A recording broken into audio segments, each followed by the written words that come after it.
Hello students, this is lesson We Are Not Afraid to Die, and if we can all be together.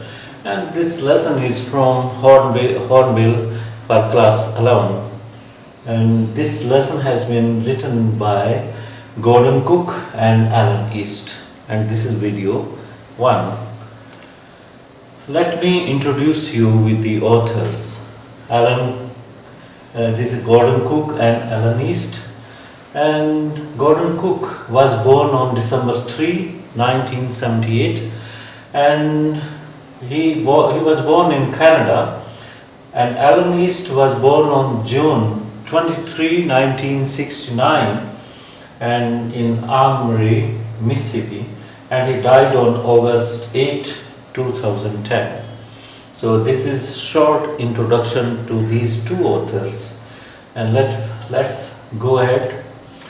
And before we discuss the text of the whole lesson in simple English, I would like to I would like to introduce you with some parts of some ship or boat, because this lesson is dealing with a huge boat that is in the shape of a ship, and it has all the facilities which we have in ship. So I would like to introduce you with the parts of a boat or a ship, because these parts will be mentioned in between the text. Anchor is a heavy piece of metal made in the shape of a cross, held with a strong chain of iron or rope. It's dropped in water to stop the movement of the ship or the boat. It's a heavy piece of metal in the shape, usually in the shape of a cross. And when the sailor wants to stop the ship or boat, they drop it into the water, deep water.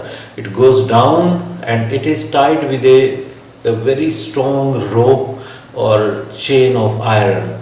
So it keeps the boat steady or balanced, and it does not move of its own.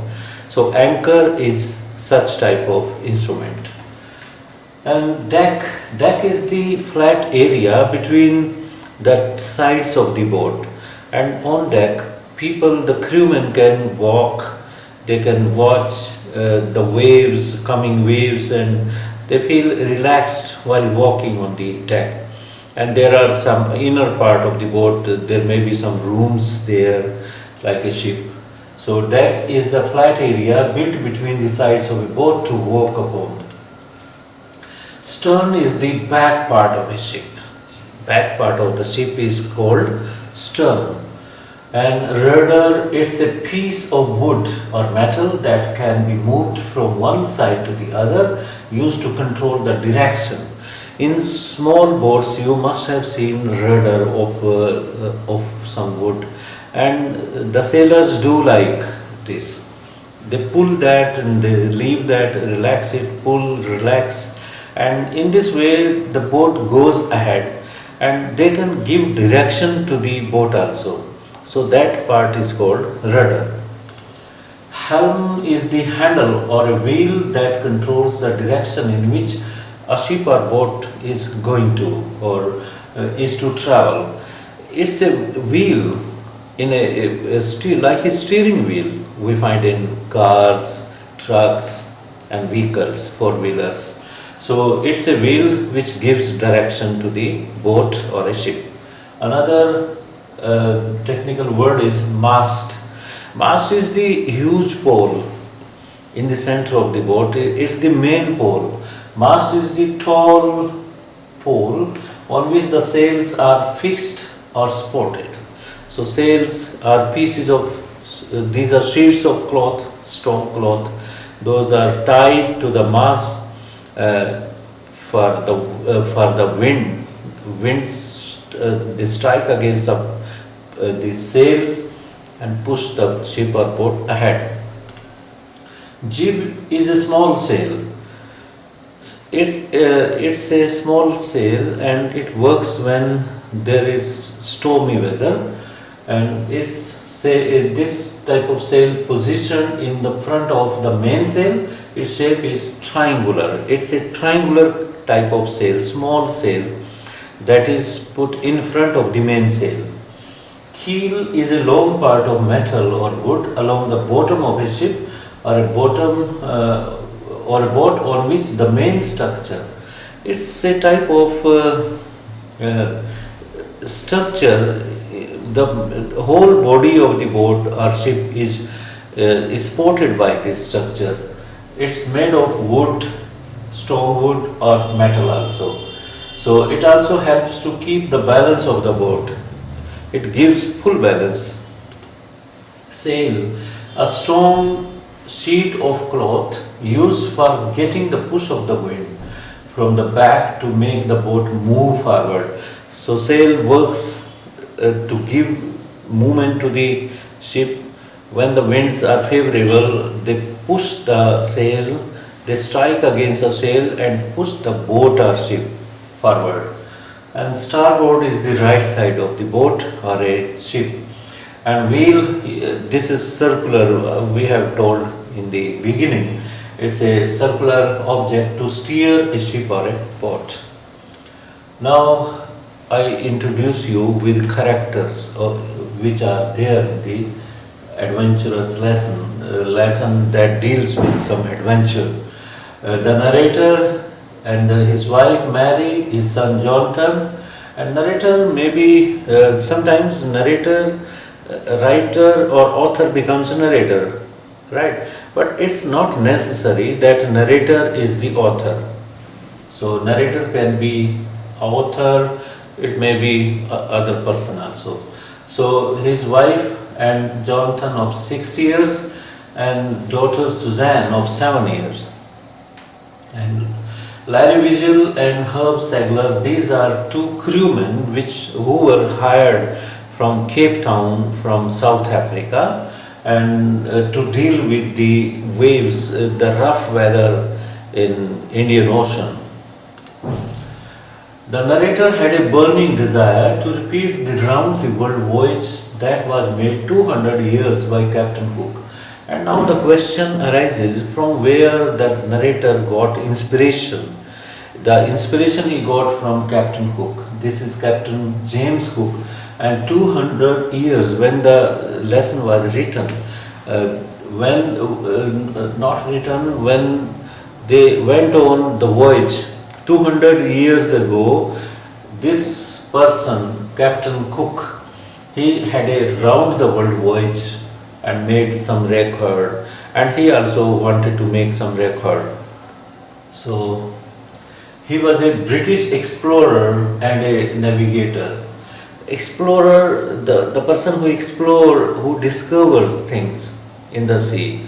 He was British explorer and a navigator also. He was a captain in the Royal Blue United Kingdom's main naval warfare force. So he was a naval officer in the Royal Blue United Kingdom's main warfare force. So he was a British explorer. And now we come to detailed summary of the lesson, and summary, every line, each and every line has been studied and paraphrased here, and a few unnecessary details have been left out. Otherwise important things are there in the detailed summary. You will find them if you go through the text also. So the narrator is 37 year old businessman, and he and his wife Mary had dreamt of sailing in the manner of the famous British explorer James Cook. They had a burning desire. They had a passion for taking a voyage across the world, around the world, we may say, not across the world.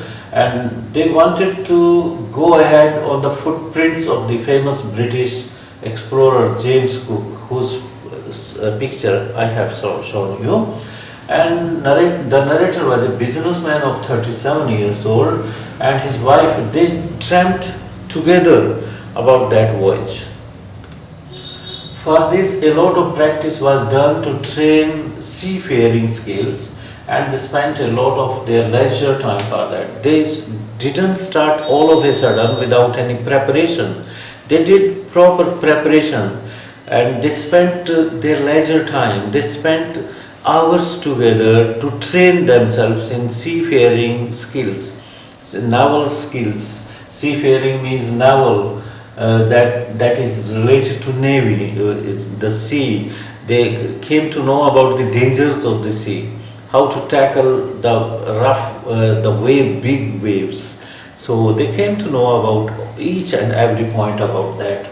So they did a lot of practice to train their seafaring skills, and they spent their leisure time also. They spent their spare time, which was for their relaxation. They used that time. Both of them prepared a large boat that was called wave walker. You may have a short question on wave walker also. Describe the wave walker, and here is the answer of that, which was 23 meter in length. 23 meter length is not a short length. It was 23 meter in length, 30 ton in weight, huge weight. And it was very beautiful and professionally built boat. They built that boat in very professional. Each and every thing was taken care of. They made it professionally, fit for the roughest weather. And the narrator and his wife had to spend several months in making it suitable to the roughest weather in the sea. Because they knew already that they are going to face the roughest weather in Indian Ocean. So they made that boat suitable for that rough weather, and it was of 30 ton in weight, and it was 23 in length, and it was called wave walker. And they spent several months to make this boat suitable for the roughest weather. The narrator, along with his wife Mary, son Jonathan of 6 years and daughter Suzanne of 7 years, they started from Plymouth, UK. They set sail means they started on the voyage. And from which point? Plymouth, that is in United Kingdoms, UK. And narrator was along with his wife, son Jonathan, and Suzanne, daughter, right? The first part of their journey was very pleasant, as they had planned. It went on smoothly, and it was of 1,05,000 kilometers. This passed pleasantly as they had planned.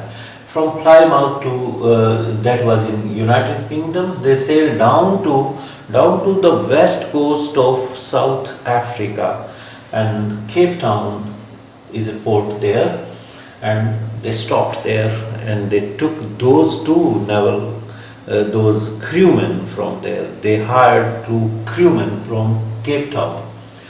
From there, the narrator hired two crewmen, one Larry Vigil, and an American, and the other Herb Sagler, a Swiss. He hired them to tackle the southern Indian Ocean, the world's roughest seas. There may be a short question here. Why did they hire two crewmen from Cape Town to tackle the southern Indian Ocean, the world's roughest seas? They wanted some help to tackle the waves in the Indian Ocean. So one was American, another was Swiss, from Switzerland.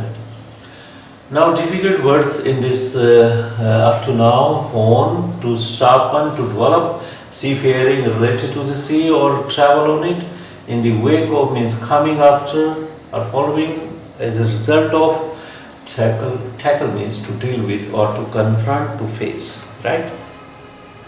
This is last slide of this video, page 14. As they were out of Cape Town, they began to face strong gales. Strong gales started moving fast and pushing the ship. And gales are extremely strong winds. They did not bother for a few hours, for a few days, you can say. For the next few days, they thought that these are usual in sea, in the oceans, therefore they will pass away after a few days, 2 days, 1 day, 2 days, 3 days, but they persisted, they continued. But they feared to encounter huge waves as high as of 15 meters. They fear to encounter because encounter means face waves of 15 meter in height. They were rising up, huge waves as high as 15 meters, and the height of reaching the height of the main mast, main pole in between. So they were huge waves. They were now thinking about to tackle how to face them. So these were dangerous waves, and they were rising up to the height of 15 meter. It's a 15, if you multiply 15 by 3, you may say 1 meter, in 1 meter, more than 3 feet, some length is there. So roughly if you calculate 15 multiplied by 3, 45 feet, it's a long height. So those waves were as high as 15 meters. So this is the end of video 1.